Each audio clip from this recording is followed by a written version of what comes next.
Here we go. Here we go. I haven't done this for a while. Another Whisky Fireside Chat. And I'm having bourbon. Ooh. Bourbon. Well, bourbon, because you guys are bourbon people. That's what we got. You got? Little Wisconsin wheat. That's where we're at. We're in Wisconsin, so cheers. Okay, cheers. I thought Wisconsin people are bourbon. No? We're everything. Yeah. Okay. I've got Knob Creek whiskey mixed in with some apple cider powder. That's my hot drink of choice when out in the woods. Okay. You must be Ben. Are you Ben? Yeah. Yeah. I remember meeting both of you, and you've just now characterized Ben right there. Yeah. It's so cool. It's so cool to see you guys again. Clean shaven too, because I watched you online throughout your whole expedition. But yeah, let's go back to, I saw you at Canoecopia and you're like, we're on this amazing trip, Kevin. Woo! And it was after one of my presentations. So I kind of, oh, good. Way to go. Tell me how it goes. And tell me how it went. I mean, this is an amazing trip. How long was it? It was a 84-day trip. Starting in Ely, Minnesota in the Boundary Waters and finishing in Churchill, Manitoba. Wow, Isaac, it's incredible. So, okay, first question, why? Yeah, so that was a dream that kind of started, like, knowing Ely, that's the headwaters to the Hudson Bay watershed. So we'd done trips out that way and been real inspired knowing that all the water flows to Hudson Bay. It's kind of lore where we're from. So the idea of like paddling to Hudson Bay is almost like this mythical quest, this big deal. Can we actually do it? And wanted to take a creative way to get there. Okay, creative. Yeah. So is there a route purpose? Like there was a reason why that route was chosen, or?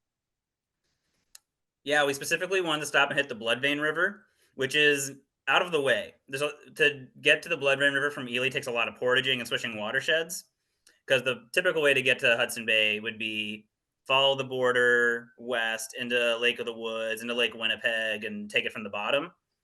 But we did some upstream paddling, some portaging, and took the Bloodvien River into Lake Winnipeg. And then typically people switch to the Etchemamish River and end over there. But we wanted to go to Churchill instead. It's further north. Heard some really cool stories about it from other people who'd been there. So we made a different destination. Okay. I think that's an incredible answer for it, because I thought it was some historical book you read, or some historian that went that way. So you basically went one way and then chose a different way than others kind of have gone. So just it's a combination of a few different routes.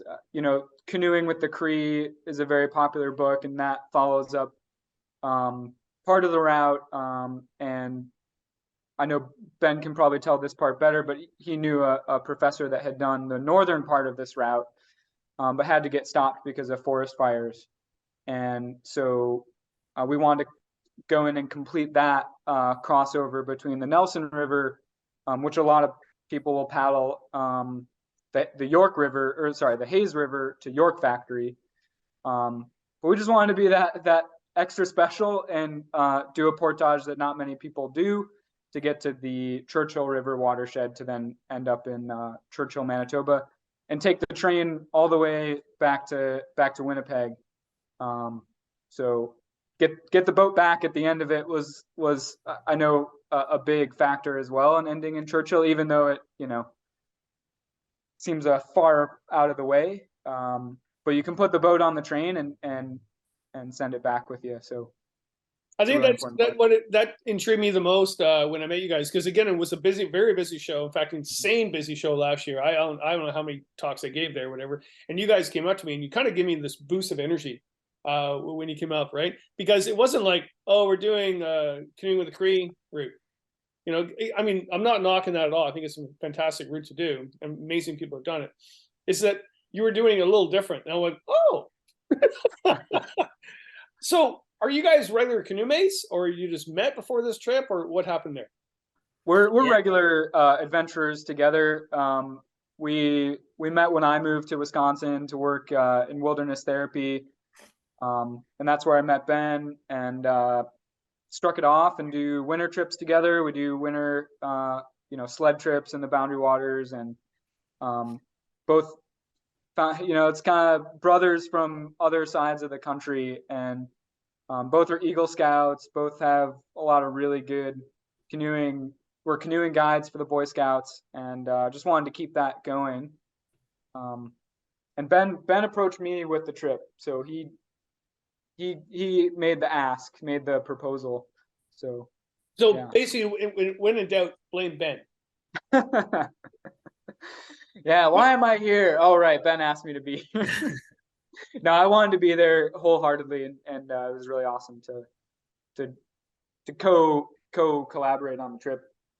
When you said wilderness therapy, like I know what you're talking about, but explain that. What do you mean? You guys met through wilderness therapy? Yeah, so we met a program that works with adolescents and preteens who've had developmental trauma happen in their life. So let's say some bad event happened to a kid when they were 10 and they grew up to be 17. That means that oftentimes their brain stopped developing. So you're working with like a 10-year-old and a 17-year-old's body. And they've tried other levels of treatment. So they've done therapy at home, or they went to a therapeutic boarding school, and it wasn't a level of care appropriate for them because they were hurting so bad or their behaviors were making it so they weren't safe in that program. So they come over to, I still work there, so they come stay with us for about 3 months and receive therapy and go on a backpack expedition. That's awesome. That's incredible. Wow. We should do the whole interview on that instead of that silly trip you did, for love of God. Right. Like the trip made it so much more impressive what the kids do. 1,000 times more impressive. Did you do the trip maybe for a break from that, or to re-energize yourself for that? Or why did you do the trip? What was the main purpose behind it individually, like Ben and Isaac? So I've been wanting to do it because I lived in Ely for a few years, and I met that professor who'd done the trip. Like I was just inspired by seeing his pictures and knowing the water is all like a road, like learning about these ancient routes, and there's portages everywhere. Is like the fact that I can just move throughout the land like that really inspired me. And getting a break from work was nice too. Like I have really awesome coworkers. They were able to allow for that to happen. And something that cool that came out of it was I got to learn more about what the student experience would be like. Because I had this idea like, oh, I can camp one day, I can camp 90 days, like just do that over and over and over. But the emotional and physical toll, like it's harder than it sounds. So I got to learn that lesson. Isaac, the same or different reasons? It's definitely a lot of the same. I think I left working at New Vision and went to grad school, and kind of knew that in grad school I wasn't going to get as much adventure as I wanted, or sleeping outside under the stars, and just to spark that fire again, just to really get back into it and have a personal trip that's there for self growth and just inspiration, physically, spiritually, all those things. We, as outdoor educators, we need to keep our own fire lit, and it's hard to do that when you're in the field taking care of other people all the time. It doesn't feel like an adventure often anymore because you're trying to keep all the people safe, and it's in a place that you've been a lot. So to feel a little bit of that risk and a little bit of that unknownness for yourself was, really what I was after, what I was looking for. That's really cool, because I remember again meeting you guys at the show, and there was a little bit of give us a reason why we should do this. Are we stupid or not? Like, is this foolish, right? And just a little bit, not a lot. In fact, there was more enthusiasm more than anything else. But once it was done, did you say, yes, I concluded my whole reason to be, or was it I need more? I'm gonna answer your question tricky and say it's both. And say I do want more. I do miss that feeling. I was talking to Ben right before this that I kind of miss the simplicity of being out there and just the, I don't know, just knowing what the day's challenges are going to be laid out in front of you, and all of that stuff. But I also feel deeply satisfied in it and feel really good about having accomplished it, and really wanting something and putting in the work to make it happen. You know, whether that's taking off of work or ordering 500 pounds of food and organizing it in Ben's front lawn and all that kind of stuff. So it feels really good to have it done. But there's always more to another adventure. Maybe not quite as big, maybe not in the same way, but out there. I actually don't know how do you feel about that, Ben? Yeah, I don't know if I'll do another trip this big ever. Took a lot of planning, and maybe it will. I'm not fully answered on that, I guess. Definitely not done with small adventures. Like the week I got home, I was looking at all my maps thinking, where can I go in Wisconsin now? How can I link all these routes together? What are some places that I can go? Who's going to go with me? Like, who can I bring along on this trip that's going to really enjoy it? So I'm really lucky to have fulfilled that big experience paddling to Hudson Bay. I'm still going to go canoeing and camping and find cool stuff to do, though. Now, Isaac, were you really upset that Ben could have a better beard than you did during the trip? Yes, because my beard was not looking as good. Ben kept his beard. It's great, and my beard just wasn't as good. And if I wanted to, get hired in doing something, I think cleaning it up was probably the best way to go. Yeah, that's cool. Let's talk about the route itself. So Ely to James Bay, right? So talk about the route one step after the other. So you started obviously in Ely, and then, well, you go from there. Yeah, so we went straight north through Quetico, like beeline straight north. We started at Moose Lake. Folks are familiar with the Boundary Waters. I worked at the Boy Scout camp there. That was the first Boundary Water trip Isaac and I took. A special spot for us. So we shot straight north through Quetico, and then paddled through the town of Atikokan, through the Atikokan River, and then made our way to White Otter Castle. Spent a night there. Lovely spot. I guided there for the Boy Scouts also, so it was really cool to rediscover some of the old routes. We went past the landing of the first canoe trip I led. Like, we came from like a different way. Like, so it kind of was full circle for me. But then from White Otter Castle, we portaged north to Ignace, which is a horrendous time. It's we did about 10 portages in one day, and we had like 2 or 3 days of situations like that. Yeah, it's pretty heinous. That's still a bad route. I mean, it's supposed to be the route to White Otter, but no. Yeah. Yeah, it's just a hard time any way you take it. So we pick up more food in Ignace. The post office is right on the water by Ignace, which is really sweet. But that water isn't a canoe route, so there's a lot of down trees and stuff and logs.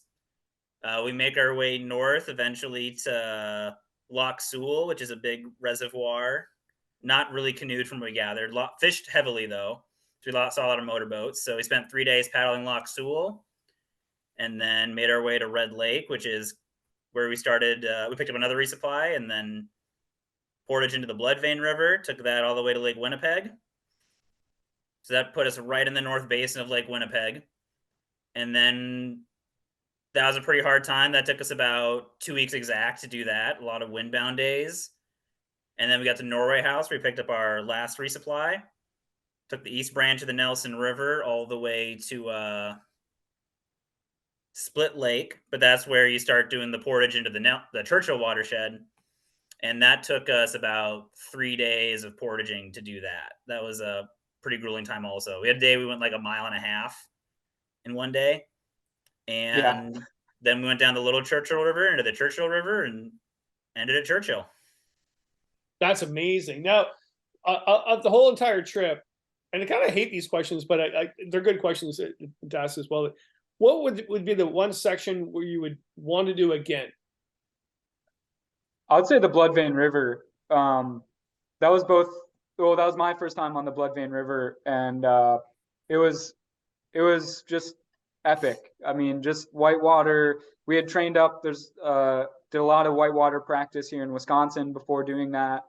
Have helmets and spray deck, and practice retrieval and all that good stuff. And it was just amazing to wake up and be hitting whitewater rapids right away, seeing tons of moose in a really important spot that I know, Kevin, you've paddled that, and a lot of other people have paddled it, and it feels like it's at the heart of canoeing culture in a lot of ways. So that's really cool. And then there's some places that, although you don't want to go back, you're like, that portage I am okay with never doing again in my life. Some of the places like the Little Churchill River are just amazing, because you are it's really remote. Not a lot of people will paddle that river. It's very unknown. It's not like the Bloodvien where you have Hap Wilson's maps to go off of, and kind of what the day is going to hold. You come around a corner on the Little Churchill River, and it could be a class 5, and you got to figure it out. So really, really special place to be. Yeah. Ben? There's a lot. So Little Churchill is really special. It's crystal clear water, really remote stretch. And people don't float it generally because you have to paddle the Churchill River also, which has been heavily impacted from having its water drained out of it. So it's kind of like a special treat to do those rivers. Additionally, one section that I really liked, but we needed to keep our head on a swivel for, was the East Branch of the Nelson River, because that was crystal clear water. And it had these big bedrock situations to camp on, kind of like Quetico does, but you're moving very fast. And so you could have a series of 10 islands that are all beautiful bedrock islands, and then I have all these rapids chained together and falls every now and again. And it was stunning how beautiful that section of river was. That's really cool. That's really cool. What were the moments where you looked at each other or even looked at yourself and said, this is stupid, I want to go home? Yeah, there's a few of those on every trip for sure, especially this long. I think one of them was on Lake Winnipeg for sure, getting windbound, and we're counting how many kilometers we have left, how many days we think we can travel that, and how many days of food we have left. And but you just don't have a choice. If the wind is blowing, you can't move. So it's just way too risky. We had a spray deck, and we knew the capability of it, but there were still too big of waves, and we didn't want to risk it. And so you just have to wait it out. We're sitting at one spot for 3 days, and it's really hard to wake up in the morning and just sit there watching the wind blow, knowing that you're pretty well stranded. Really some tough moments there, but yeah, I know there's a couple others. I don't know, what was it for you, Ben? There was a moment when we were switching over from the Nelson to Churchill watershed. We had this, it's probably about 4-kilometer portage, and then we had a series of other portages after this, but this is the first one we were doing. And we were following this rough snowmobile trail for a little bit, and then we lost it towards the end. We're like, okay, we're going to set a bearing, and we're just going to bushwhack through this swamp, and we're going to get to the lake we want. And about 2 minutes into our walk, the needle was pointing north, but it switches and points south. So we're in this featureless spruce bog, and we're walking in circles. And Isaac pulls out his compass and double checks, and he's like, yep, it switched direction on us. And then eventually it took us about 30 minutes, but we only walked 2 minutes. Like, it was so easy to get lost. Like, we eventually found the other set of gear and got it all back. It took us a couple hours to get it all back in one spot, but the compass didn't work. It failed us. It's like, I've never had that happen before. And it's quite literally the worst spot on the trip for this to happen. So in that moment, I was like, are we going to get out of the swamp tonight? And we had a GPS and were able to fall back on that. That was the only time we used it the whole trip, was for the series of portages. But I've never had my primary tool go down, and that was pretty awful. That's bad mojo. You must have been in a haunted swamp. There's some crazy rocks or meteorites or something going on down there. Yeah, or ghosts. Something. Sorry. there's so many questions. Who inspired you to get into this whole wilderness paddling thing? Not just this trip in particular, but just long ago. I think it started with my dad and my mom growing up. They aren't necessarily avid canoe paddlers, but they like the outdoors. Like I grew up fishing. Like my dad would get a fish on the line and then pass me the rod and say, "Hey, just hold this for me for a second," and I'd act like I caught the fish. And we had a cabin. We go outside all the time, and they just exposed me to more and more people of going outside. And eventually, I met people who really liked going on canoe trips. Met them through Boy Scouts. Met them through school. And then I think that professor who did a similar trip to us, he's the guy who made me realize the ceiling is extremely high for what you can do in a canoe. His name is Mark Carlson. Ben, was it your parents that actually met you at the end? Yes. They surprised us. That was a total surprise. We had no idea that was going to happen. Yeah, because the only way to get to Churchill is by train, flying, or canoe.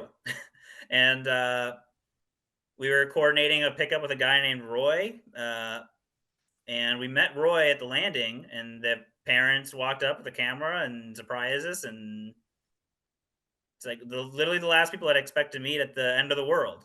But they flew out and surprised us. It was great. That's awesome. That's awesome. Isaac, who inspired you? Or yeah, what? That's a good question. What was that? It was either who or what. It could be a what. It doesn't have to be a who. Okay.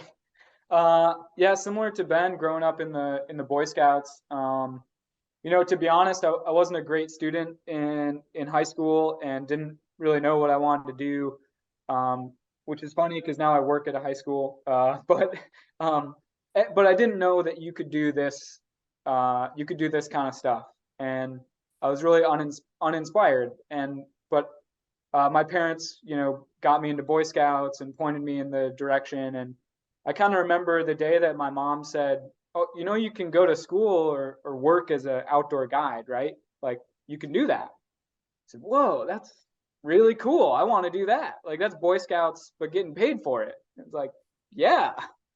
So went to college for that, which I never thought I'd go to college, but went to a college that really supported me in being outside, and again had a mentor. His name is Dave Brown, who I met, and he and among other professors at Sterling College in Vermont, you know, learning like Ben that wow, you can really take this really far. You can do go to places that are just amazing and really learn very deeply some really important lessons. So yeah, but I think it was in that high school that time when my parents were really there for me. I had a lot of high school high school teachers that were there to support me, even if they didn't know what outdoor education was. They said, you know, it's great you have a passion and go and do that, and scoutmasters and stuff. You know, my parents didn't think I was going to graduate high school, but I was definitely going to get my Eagle Scout. So they told the family, you know, really come and show your love and support when Isaac gets his Eagle Scout. You know, have a big gathering because we might not have one for your high school graduation because you're not looking like that's going to happen. But graduated college and became a success story after that. But yeah, I think that answers your question there, Kevin. So if you went back to some of your high school teachers, would they remember you as that type of person, or would they shake your hand and maybe your left hand because you're a scout, whatever, or would they not even remember you? I think they would. I grew up in a small town, and it's funny, you know, I talked to my parents this week who still live in that small town, and the local paper published an article about our trip, and you know, my parents said that they get stopped every time they go to the grocery store, every time they go out, and hear from other parents or teachers or mentors that, you know, old scoutmasters and stuff, and just say, wow, it's really awesome. You know, I read Isaac's story in the paper, and it's really cool. So I think they would shake my hand. I think they would recognize me and see that, you know, I went somewhere, did something important, Yeah, it's interesting because maybe it's hard to explain sometimes. It's hard to explain what we do. And I'm kind of speaking for the three of us. It's hard to explain to people that don't know what it's like to be out there, why it's important, and why you could get paid for such a thing, or why wilderness therapy is such a great program. And but even though it's hard for them to understand, I think a lot of people out there, once they see the results or see something like a trip like this, it really inspires them. That's my hope. Yeah. Okay. Wow. Drop the mic down. There you go. I got to say what happened to me with you guys was very inspirational because I was at that show. I do a lot of shows, and it was very busy, and it was after COVID, so I hadn't been with people for a long time, and also boom, it was one of the biggest shows, right? And talked to a lot of people, and I love it to death. But I remember you guys when I was driving back from my buddy Andy, and I was like, "Oh, I met these two guys who are doing some crazy trip. I'll die." And you didn't, and you inspired a lot of people. So I think that's fantastic. A couple of last questions here is, so you basically, I have this feeling you did it for various reasons, except for getting your name in the local paper. You didn't do it for that. No. Yeah, not really. Me and Ben talked about ways we might want to. Oh, do we want to take a camera and film it? Do we want to, make a YouTube channel for it? And yeah, I mean, we like sharing pictures with family, and we like, telling our stories around the campfire, just like any other adventurer. But I think, yeah, it wasn't to get the glory, if that's what you mean. Do you see a lot more people nowadays in your generation? I hate to say your generation because I'm still in your generation. I'm still with you guys. Like this whole generation thing, I'm still around. Anyway, so the I always think back to Robert Perkins, a filmmaker. Oh no, we're running out of time. Okay, I got to do this quick. I just got the notice. But yeah, Robert Perkins was in a bar, and some old guy goes, "No, back in my time." And he goes, "Well, I'm still in your time. I'm still here." And do you actually see that's changing? That people are doing it more for the notability, look at me, for their YouTube channel or whatever it be, as opposed to just doing it for whatever reasons you did it for?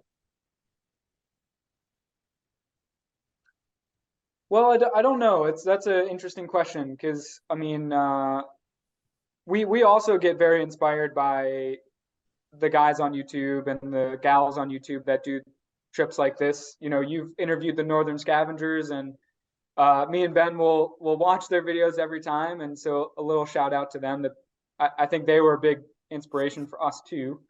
But I don't know. It's yeah, I can't really tell.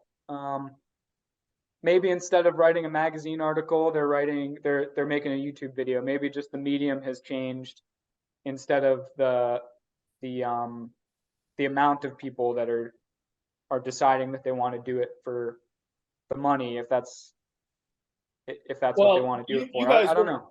You guys work in the outdoor world. There is no money to be had. No, there isn't. No, there's nowhere. I don't know if there is money. I don't. But what's really cool about that is I think you hit. There was no real reason.